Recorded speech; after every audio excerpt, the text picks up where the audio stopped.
So today I'm going to be replacing this standard double socket with this 16 amp socket.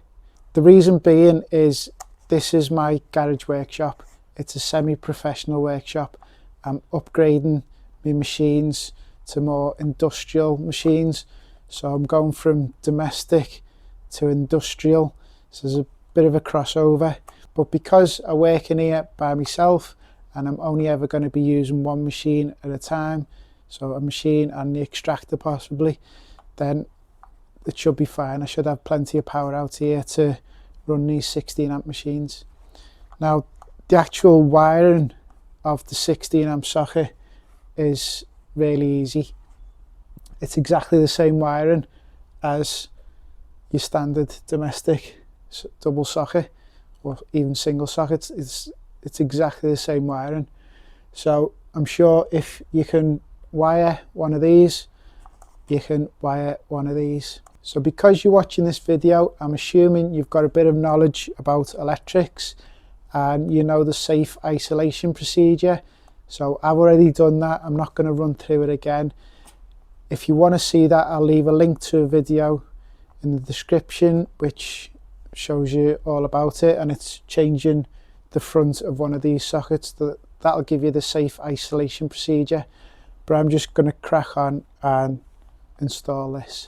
So this is my garage workshop and it's a total mess at the minute because I'm trying to upgrade things and sort things out and keep up with work, but it's absolutely horrendous.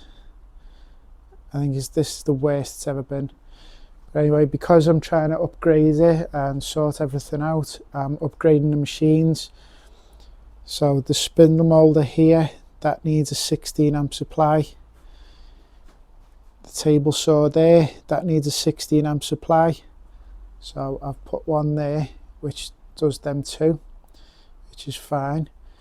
Now I've got the sander, which this is on a 16 amp supply, and pretty soon I'm going to invest in a bigger planer thicknesser somewhere over there, and that'll need a 16 amp supply. So when I get that machine, I'm going to put in a new ring main, but for now I've got that one over there, and I'm going to swap this one here. Because I work in here by myself, there shouldn't be an issue because I'll never have more than one machine and the extractor going at the same time. So there should be plenty of power for them. So over at the consumer unit, I've got a consumer unit inside, but then the garage one there. So I've got a 10mm cable coming in to supply that. So then that branches off to the lighting circuit and the ring main. Because of the initial surge in power that these machines have, I had to upgrade the MCB. So the MCB in the consumer unit has gone from a B20 to a C20. So the C can take the extra surge at the beginning. A little bit of a disclaimer before I get started. I am not a qualified electrician. I always consult with a qualified electrician. I happen to have a very good mate who is a brilliant electrician and he also lectures on the subject. So I always get his advice before I go ahead, and he does my testing for me. So this isn't a how-to video. This is just what I'm doing in my own personal workshop where no one else comes in, no one else works. It's just me. And this is what I've done to install this 16 amp socket. So if you look at the back of the socket, that bit's the socket which is pre-wired. This bit's the switch. So you've got the live terminal, you've got the neutral terminal, and then the earth terminal is there.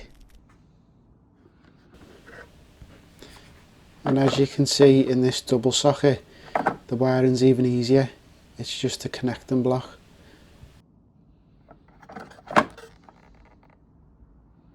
So let's get Bob and the bandsaw unplugged. So as I said before, I know I've done the safe isolation procedure and there's no risk of a shock from here. So that's what I'm left with.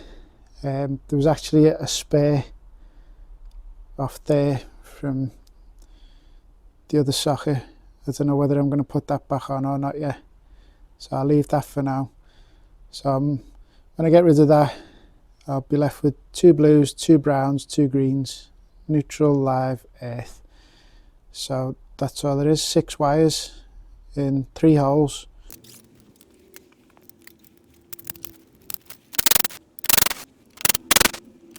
I've got the old socket and back box stripped out. I've got the new back box. It's lining up quite nicely with 1 hole, so I'll reuse that. Drilled out the hole there for the adapter for the conduit.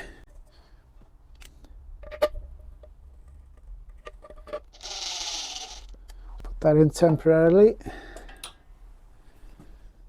Get the old level on it. Not that it matters too much.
I've got the conduit in, I've got a saddle on it, I've got the back box on, I've got the socket front on,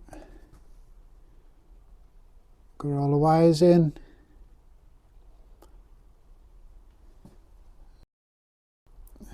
So as you can see, it's virtually the same wiring, well it is the same wiring as a normal socket. So all I've got to do now is screw the faceplate on.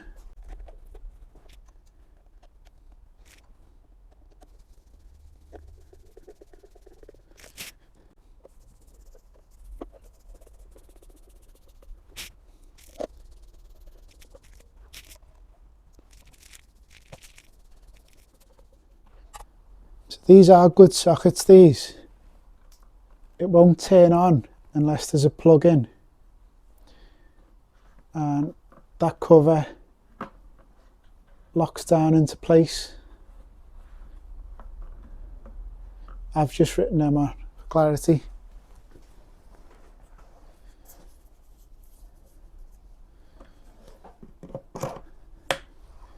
So now it'll turn on, and that won't come out until that's turned off. So it's a good safety socket. I've turned the electrics back on, turn the switch on.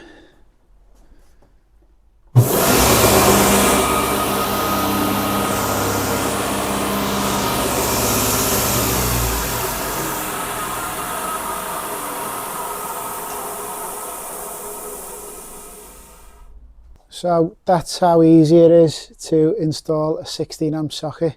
If you're a competent person, you're competent with electrics, it's a really easy job to do. Now remember, stay safe. If you're unsure, always consult with a qualified electrician. And all I can say now is I hope you enjoyed the video. If you did, please hit the like button. And if you haven't already, please subscribe to the channel. And I'll see you in the next video.